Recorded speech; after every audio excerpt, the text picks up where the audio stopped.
नमस्कार, आप सबका स्वागत है ट्रांसपोर्ट इमेज में। मैं हूं विदिशा। आइए नजर डालते हैं अब तक के अहम खबरों पर।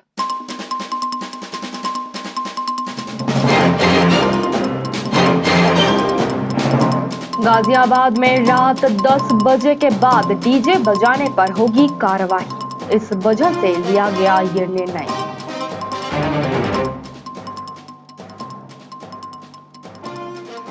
नवाबों के शहर की मशहूर गुलाबी चाय, स्वाद का हर कोई है जिसका।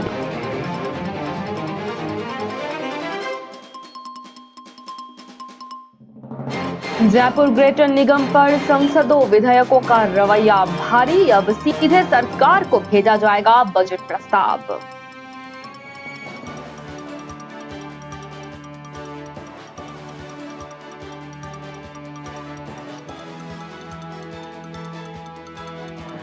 होटल में चल रहा था जुए का खेल। पुलिस के छापे में 14 जुआरी गिरफ्तार, लाखों की नकदी हुई बरामद।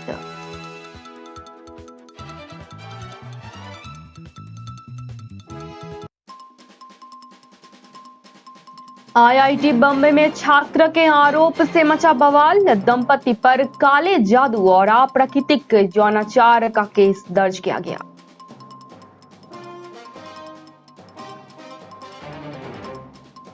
पुणे नासिक हाईवे पर बड़ा सड़क हादसा, वैन ने 17 महिलाओं को कुचला।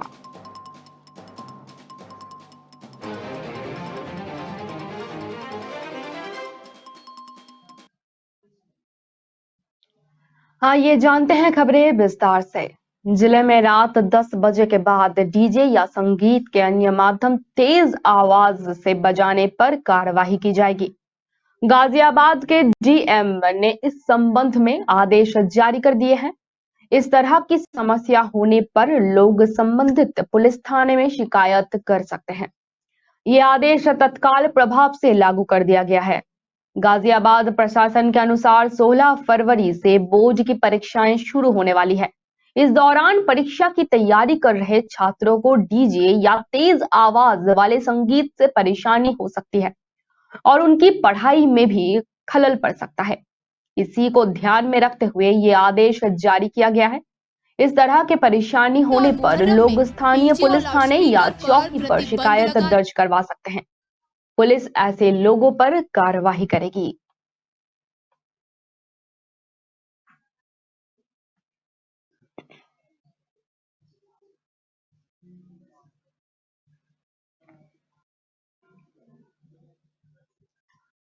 अदब और आदाब के शहर लखनऊ के जायके पूरी दुनिया भर में मशहूर हैं।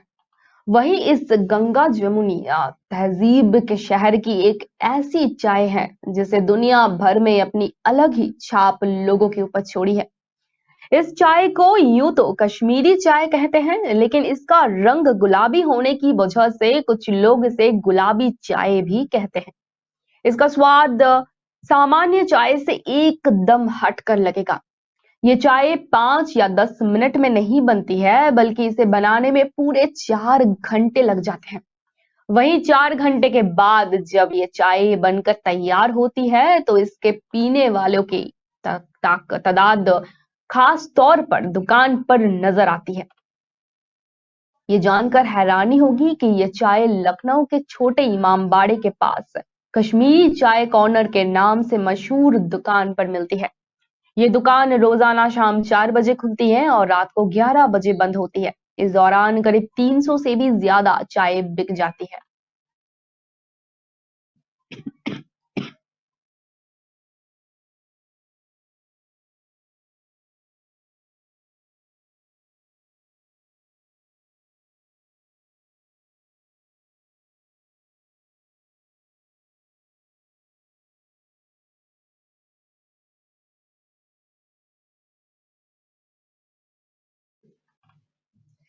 हम आपको और एक बार फिर से बता दें, अदब और आदाब के शहर लखनऊ के जायके पूरी दुनिया भर में मशहूर हैं।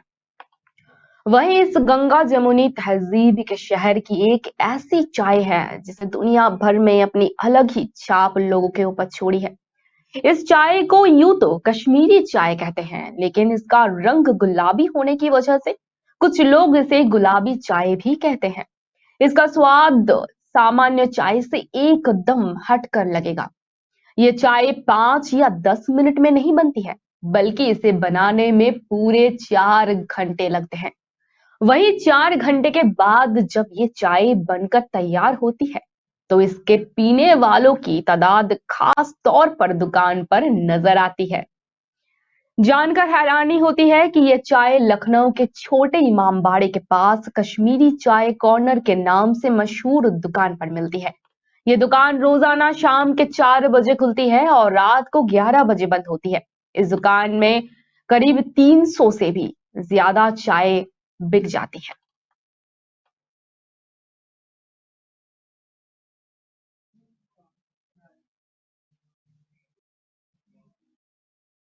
राजस्थान के जयपुर ग्रेटर निगम के करीब 1,000 करोड़ रुपए के बजट प्रस्ताव को लेकर साधारण सभा की बैठक बुलाने के नगर निगम ग्रेटर के दावे इस बार भी पूरे नहीं हो सकेंगे।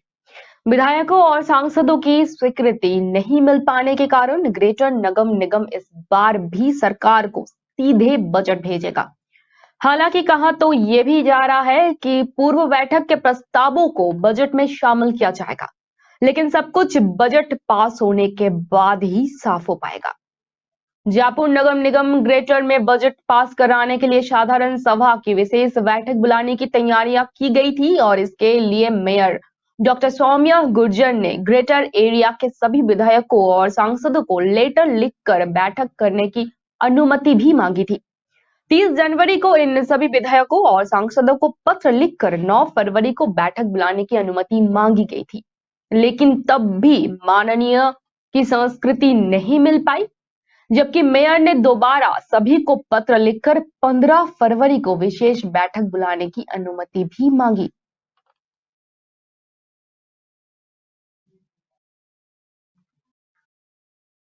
श्रीगंगानगर पुलिस ने सूरतगढ़ बाईपास पर स्थित होटल विक्रमादित्य पर देर रात छापेमारी करते हुए 1 दर्जन से भी ज्यादा जुआरियों को ताश के पत्तों पर दांव लगाते हुए धर लिया। छापेमारी के दौरान जुआरियों के कब्जे से 4,35,000 रुपए की नकदी और 3 कार भी जब्त किए गए हैं। पुलिस ने सभी 14 जुआरियों को आरपीजीओ एक्ट में गिरफ्तार करते हुए कार्यवाही शुरू कर दी है। दरअसल श्रीगंगानगर की सदर थाना पुलिस और डिस्ट्रिक्ट स्पेशल टीम को सूचना मिली थी कि सूरतगढ़ बाईपास पर स्थित एक होटल में ताश के पत्तों पर लाखों रुपए का दांव खेला जा रहा है, जिस पर डिस्ट्रिक्ट स्पेशल टीम और सदर थाना पुलिस ने मौके पर पहुंचकर छापामारी की तो मौके से 1 दर्जन से भी ज्यादा जुआरी ताश के 52 पत्तों पर दांव लगाते हुए धर दबोचे गए। पुलिस के हत्थे चढ़े 14 जुआरिया श्रीनगर जिले के विभिन्न थाना क्षेत्र के रहने वाले हैं, जो थाने में अपना मुंह छुपाते हुए नजर आए। श्रीगंगानगर पुलिस के द्वारा सभी 14 जुआरियों के खिलाफ आरपीजीओ एक्ट में मामला दर्ज कर अनुसंधान किया जा रहा है। अभी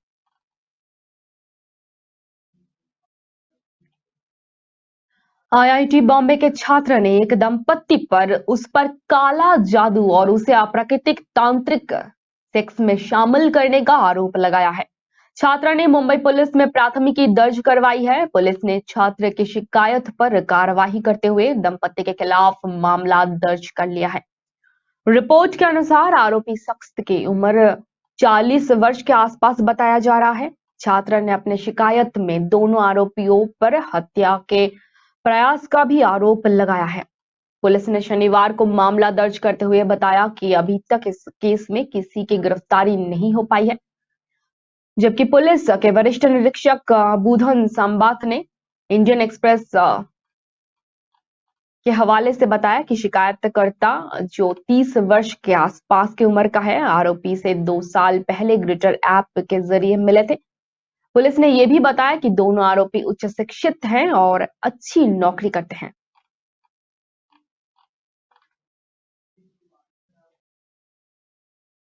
महाराष्ट्र के पुणे नासिक हाईवे पर एक बड़ा सड़क हादसा होने की खबर सामने आ रही है।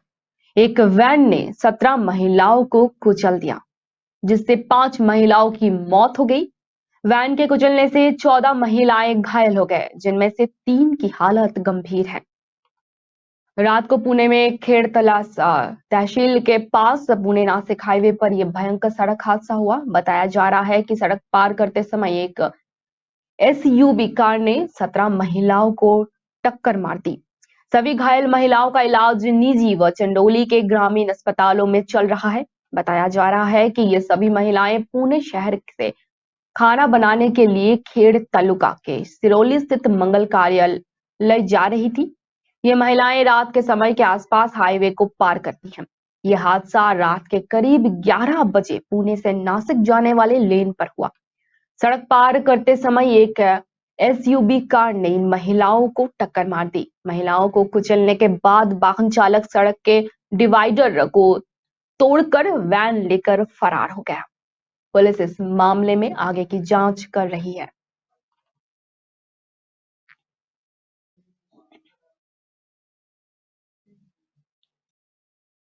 आरा बक्सर नेशनल हाईवे पर मंगलवार की देर रात को भीषण सड़क हादसा हो गया। इस हादसे में पूर्व सांसद और जन अधिकारी पार्टी संयोजक पप्पू यादव बाल बाल बच गए। वहीं बीएमपी के 2 जवान और चालक सहित कुल 11 लोग इस सड़क हादसे में घायल हो गए। टक्कर इतना जबरदस्त था कि गाड़ियों के परखच्चे उड़ गए और काफिले में चल रहे गाड़ी सड़क से नीचे जा गिरी। बता दें कि यह हादसा उस वक्त हुआ जब पूर्व सांसद पप्पू यादव अपने कार्यकर्ताओं के साथ शादी में शामिल होने जा रहे थे। ये भीषण सड़क हादसा जिले के ब्रह्मपुर थाना क्षेत्र के देवकुली गांव के पास हुआ। यह हादसा ओवरटेक कर रहे ट्रक के चलते हुआ। सभी घायलों को नजदीकी अस्पताल में भर्ती करवाया गया है। पप्पू यादव की सुरक्षा में तैनात जवान बुरी तरह से घायल हो गए हैं। स्कॉट की गाड़ी पलटी खाकर सड़क के किनारे चली गई। पप्पू यादव ने बताया कि उन्होंने सारण के मुकबुरे गांड में शामिल होने के बाद अपनी पार्टी के महासचिव के बेटे की शादी में शामिल होने के लिए बक्सर के पूर्वा गांव पार्टी के अन्य नेताओं और कार्यकर्ताओं के साथ ही जा रहे थे। इस बीच उन लोगों की गाड़ी को ओवरलोड ट्रक लगातार ओवरटेक करके आगे पीछे कर रहा था। इसके बाद ही स्टॉक गाड़ी के ड्राइवर ने ओवरटेक करने के कारण उसमें बचाने की कोशिश की, जिसके चलते स्टॉक में पीछे से आ रही गाड़ियां आपस में टकरा गई और ये हादसा हो गया।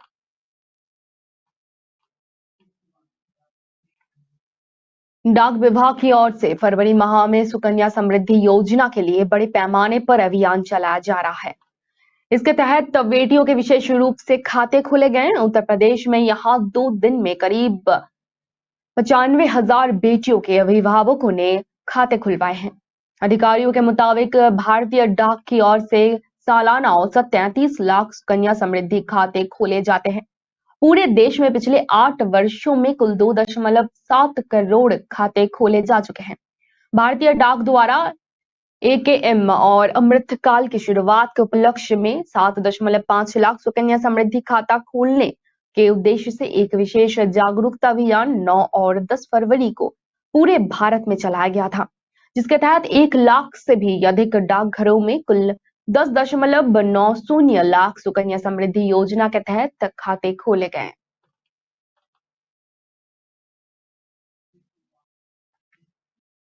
यूपी के प्रयागराज जिले में वैसे तो बहुत सारे आध्यात्मिक और ऐतिहासिक धार्मिक स्थल हैं, लेकिन पांडेवेश्वर नाथ महादेव मंदिर का इतिहास अलौकिक है।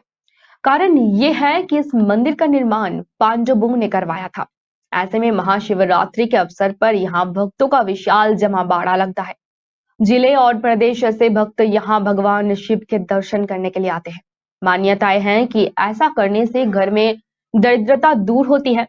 इस मंदिर की गिनती प्रयाग के पंचकोशी परिक्रमा में होती है। मान्यता ये भी है कि अज्ञातवास के दौरान पांडव पड़ीला में आकर काफी समय तक रुके थे। वर्तमान में यह शहर से 15 किलोमीटर दूर थरवई इलाके में पड़ता है। उन्होंने यहाँ शिवलिंग की स्थापना की और मंदिर का निर्माण भी करवाया था। इस मंदिर की प्रसिद्धि आसपास के कई जिलों में है। प्रतापगढ़, सुल्तानपुर, अमेठी, जौनपुर, रायबरेली, भदोही और वाराणसी जिले के लोग मंदिर में दर्शन और पूजन के लिए आते हैं। सावन के महीने में पूरे माह कांवरिये गंगाजल, ध्वजा, पताका, बेलपत्र, धतूरा आदि लेकर महादेव के दर्शन करने भक्त आते हैं। इस महीने निरंतर राम कथा भी होती है। सावन में पूरे माह और शिवरात्रि पर 3 दिन का मेला यहाँ लगता है। मलमास के महीने में दूर दराज से लोग जलाभिषेक के लिए मंदिर में आते हैं।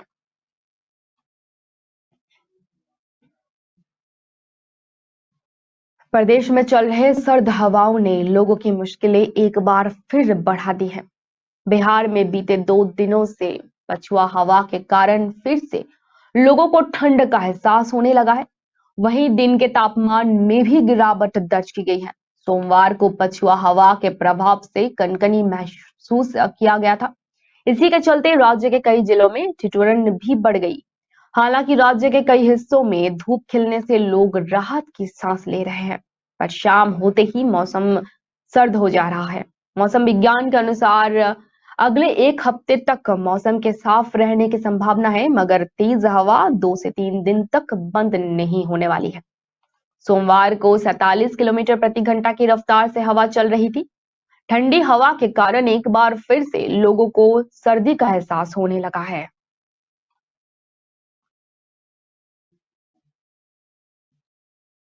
हिमाचल प्रदेश में आमतौर पर 2 लेन हाईवे ही बनाया जाता है, लेकिन अब कई इलाकों में 4 लेन बने हैं और कुछ जगह काम जोरों पर चल रहा है। चंडीगढ़ से मंडी के बीच किरतपुर से नेरचौक तक 4 लेन बना हुआ है। इसका काम जोरों पर चल रहा है। जानकारी के अनुसार 130 किलोमीटर लंबे इस एक्सप्रेस वे पर जल्द ही गाड़ियों की आवाजाही शुरू हो जाएगी। National highway authority of India यानी कि NHOI और निर्माण कंपनी जल्द ही किरतपुर नोरचुक 4 लेन पर 2 लेन खोलने के लिए तैयारियां कर रहा है। जानकारी के अनुसार 2 लेन को शुरू करने के लिए national highway authority of India 4 लेन निर्माण कंपनी इसको जल्द से जल्द शुरू करना चाहते हैं और बीते सप्ताह इसके लिए बैठक भी उन्होंने की। बैठक में 4 लेन निर्माण में पेश आ रहे समस्याओं व भूमि अधिग्रहण संबंधी मामलों के समाधान के लिए जिला प्रशासन व संबंधित विभागों के अधिकारियों, गावर कंपनी के हैं अधिकारियों, रेलवे के अधिकारियों व NHOI के अधिकारियों के डीसी बिलासपुर पंकज राय ने बताया कि किरतपुर नौचौक 4 लेन का कार्य अंतिम चरण में है। अभी 4 लेन के बनने से बिलासपुर की दूरी कैंची मोड़ से मात्र 22 किलोमीटर ही रह जाएगी। जानकारी के अनुसार 4 लेन पर छोटी बड़ी 5 टनल और 22 मुख्य और 14 छोटे पुलों का निर्माण हो रहा है। 5 टनल के छोर पहले ही मिल चुके हैं। साथ ही 4 लेन पर 22 मुख्य पुल में से लगभग 17 पुल तैयार है, जबकि 5 बड़े पुल निर्माणाधीन है। यानी हाईवे का 80% कार्य पूरा हो चुका है। गौरतलब है कि इस एक्सप्रेस वे पर 1500 करोड़ रुपए खर्च हो रहे हैं। 130 किलोमीटर लंबा ये एक्सप्रेस वे बन रहा है और इसकी वजह से अब चंडीगढ़ से मंडी के लिए महज 4 घंटे ही लगेंगे। इससे पहले इस सफर के लिए 6 घंटे से भी ज्यादा का वक्त लगता है।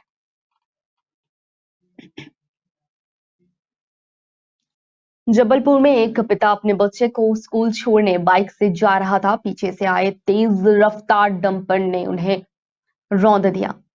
इतना ही नहीं, डंपर चालक बाइक को करीब आधा किलोमीटर तक घसीटता ले गया।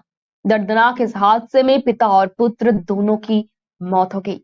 जबलपुर कमोडोल ताल थाना अंतर्गत खजरी खिरिया बाईपास पर सोमवार को हुए इस भीषण सड़क हादसे ने एक परिवार को तबाह कर दिया।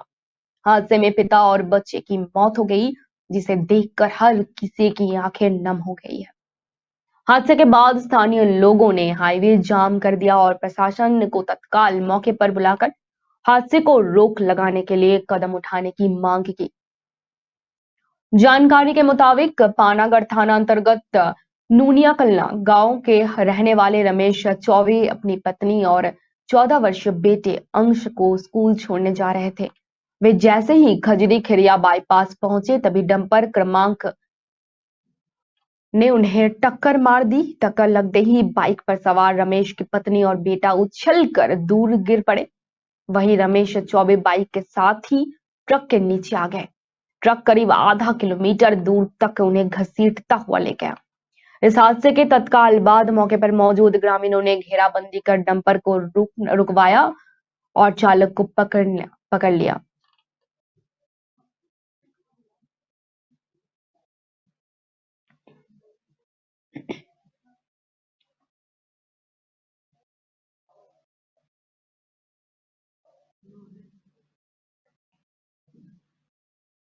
अब तक के लिए इतना ही। धन्यवाद।